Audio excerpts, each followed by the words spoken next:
America സ്വപ്നം കണ്ടു കഴിയുന്നവരുടെ നെഞ്ചിൽ തീ കോരിയിടുന്ന ഒരു പ്രഖ്യാപനമാണ് അമേരിക്കൻ പ്രസിഡന്റ് ഡൊണാൾഡ് ട്രംപ് നടത്തിയിരിക്കുന്നത്. അടുത്ത ദിവസങ്ങളിലായി ഇന്ത്യക്കെതിരെ വിവിധ തരത്തിലുള്ള പ്രതികാര നടപടികളുമായി അമേരിക്ക വന്നതിന് പിന്നാലെയാണ് പുതിയ തീരുമാനവും.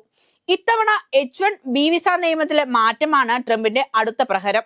എന്ത് മാറ്റമാണ് H1B വിസ നിയമത്തിൽ വന്നിരിക്കുന്നതെന്നാണെങ്കിൽ അപേക്ഷാ ഫീസ് കുത്തനെ വർദ്ധിപ്പിച്ചിരിക്കുകയാണ്. $1700-നും $4500 ഇടയിലുണ്ടായിരുന്ന ഫീസാണ് ഒറ്റയടിക്ക് $1,00,000 ഉയർത്തിയത്. അമേരിക്കയുടെ ഈ തീരുമാനം ഇന്ത്യയിലെ ടെക് കമ്പനികൾക്കും IT പ്രൊഫഷണലുകൾക്കും ചെറുകിട കമ്പനികൾക്കും ഒരുപോലെ തിരിച്ചടിയാകുമെന്നാണ് വിലയിരുത്തൽ. ഇതൊന്നും വകവയ്ക്കാതെ ഡൊണാൾഡ് ട്രംപ് പറയുന്നത് ഈ തീരുമാനം അമേരിക്കയിലെ ടെക്നോളജി രംഗത്തെ പ്രൊഫഷണലുകളുടെ അവസരങ്ങൾ വർദ്ധിപ്പിക്കാനുള്ള നടപടിയാണെന്നാണ്. വിദഗ്ധരായ വിദേശ തൊഴിലാളികൾക്കായി അമേരിക്ക ഏർപ്പെടുത്തി നൽകുന്ന ഒരു താൽക്കാലിക ജോലി വിസയാണ് H1B വിസ. H1B വിസയുമായി ബന്ധപ്പെട്ട പ്രധാന കാര്യങ്ങൾ: IT, engineering, medicine, accounting, research, science തുടങ്ങിയ മേഖലകളിലാണ് സാധാരണയായി H1B വിസ നൽകുന്നത്. ഒരു ഉദ്യോഗാർത്ഥിക്ക് സ്വയം അപേക്ഷിക്കാൻ സാധിക്കാത്ത വിസയാണിത്. അതായത് H1B വിസ ലഭിക്കണമെങ്കിൽ ഉദ്യോഗാർത്ഥിയെ എംപ്ലോയർ സ്പോൺസർ ചെയ്യേണ്ടത് ആവശ്യമാണ്. അമേരിക്കയിൽ പ്രവർത്തിക്കുന്ന കമ്പനിയാണ് തൊഴിലാളിയെ സ്പോൺസർ ചെയ്ത് വിസയ്ക്കായി അപേക്ഷിക്കുന്നത്.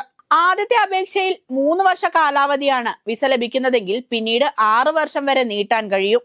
H1B വിസ ലഭിക്കുന്ന ഉദ്യോഗാർത്ഥിക്ക് അമേരിക്കയിലെ പെർമനന്റ് റെസിഡൻസ് കാർഡായ ഗ്രീൻ കാർഡ് ലഭിക്കുന്നതിനുള്ള പ്രോസസ്സും എളുപ്പമായി നടക്കും. അതായത് H1B വിസയിൽ ജോലി ചെയ്യുമ്പോൾ എംപ്ലോയർ സ്പോൺസർ ചെയ്താൽ പിന്നീട് ഗ്രീൻ കാർഡിലേക്ക് പോകാൻ കഴിയും. ഇനി എന്തുകൊണ്ടാണ് ട്രംപിന്റെ ഈ തീരുമാനം ഇന്ത്യക്കാർക്ക് കനത്ത തിരിച്ചടിയാണ് ഉണ്ടാക്കുന്നതെന്ന തരത്തിലുള്ള വാർത്തകൾ വരുന്നതെന്ന് നോക്കാം.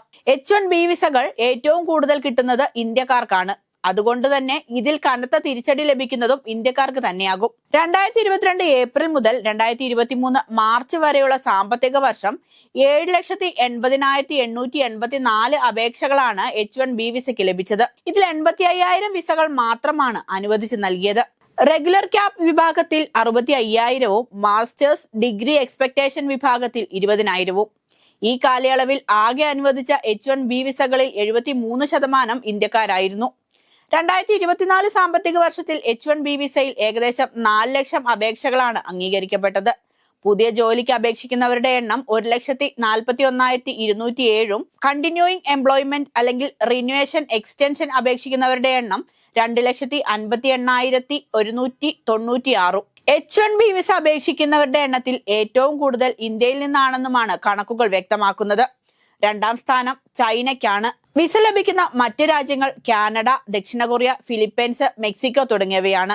രാജ്യത്ത് നിലവിലുള്ള കുടിയേറ്റ സംവിധാനത്തിലെ ഏറ്റവും ദുരുപയോഗം ചെയ്യപ്പെടുന്ന വിസ പ്രോഗ്രാമുകളിലൊന്ന് H1B non immigrant visa program എന്നാണ് White House staff secretary Will ഷാഫിന്റെ നിലപാട്. പുതിയ നിയമം പ്രാബല്യത്തിൽ വരുന്നതോടെ അമേരിക്കൻ കമ്പനികൾ മറ്റു രാജ്യങ്ങളിൽ നിന്ന് H1B വിസ നൽകി കൊണ്ടുവരുന്ന ആളുകൾ യഥാർത്ഥത്തിൽ വളരെ ഉയർന്ന വൈദഗ്ധ്യമുള്ളവരും അമേരിക്കൻ തൊഴിലാളികൾക്ക് പകരം വെക്കാൻ കഴിയാത്തവരുമാണെന്ന് ഉറപ്പാക്കുമെന്നും പറയപ്പെടുന്നു.